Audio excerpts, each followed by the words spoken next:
અમરેલી જિલ્લામાં હાલના દિવસોમાં ધાણા અને ધાણીની પુષ્કળ આવક શરૂ થઈ છે। અમરેલી અને સાવરકુંડલા માર્કેટિંગ યાર્ડમાં મોટા મોટા ઢગલાઓ ધાણા ધાણીના પડ્યા છે, જેના કારણે યાર્ડ છલકાઈ રહ્યું છે। મહત્વનું છે કે જાહેર હરાજીમાં ખેડૂતોને 1500 થી લઈને 2270 રૂપિયા સુધીના ભાવો મળી રહ્યા છે, ત્યારે છેલ્લા કેટલાક દિવસોમાં 2000 ઉપરાંતના ભાવો પણ મળ્યા હતા।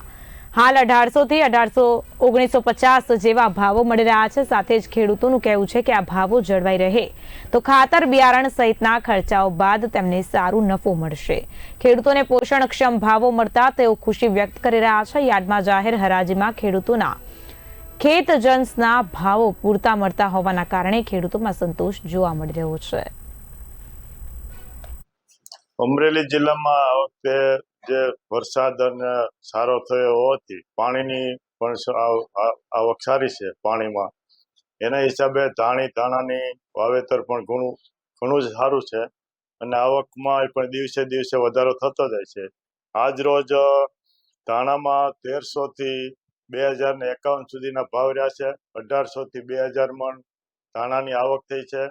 અમરેલી જિલ્લામાં ગણીએ તો અમરેલી અને સાવરકુંડલા બંનેની થઈ અને 6-7 હજાર મણ 6-7 હજાર ગુણીની આવક બંને યાર્ડની છે અને ભાવ પણ સારા છે। હજી પણ દિવસે દિવસે આવકમાં વધારો થતો જાય છે।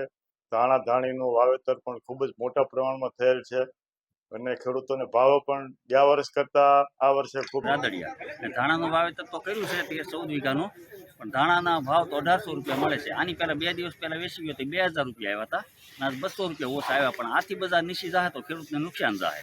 અને સાવરકુંડલા માર્કેટિંગ યાર્ડની અંદર અત્યારે હું ધાણા વેચવા આવ્યો છું અને મારે ધાણાના ભાવ 1922 રૂપિયા આવ્યા છે અને સાવરકુંડલા માર્કેટિંગ યાર્ડની અંદર ધાણાના સરેરાશ ભાવ 1700 થી 2200 રૂપિયા સુધી જાય છે અને ધાણાની આવક પણ સારી એવી છે અને ધાણાની ખેતીની અંદર ખર્ચ ઓછો અને ફાયદો ઝાઝો થાય આવા ભાવ રહે અને આવા બજાર ટકી રહે તો ખેડૂતોને 2 પૈસા મળે એવું જોવામાં લાગે છે અને આવનારા સમયમાં ધાણાની આવક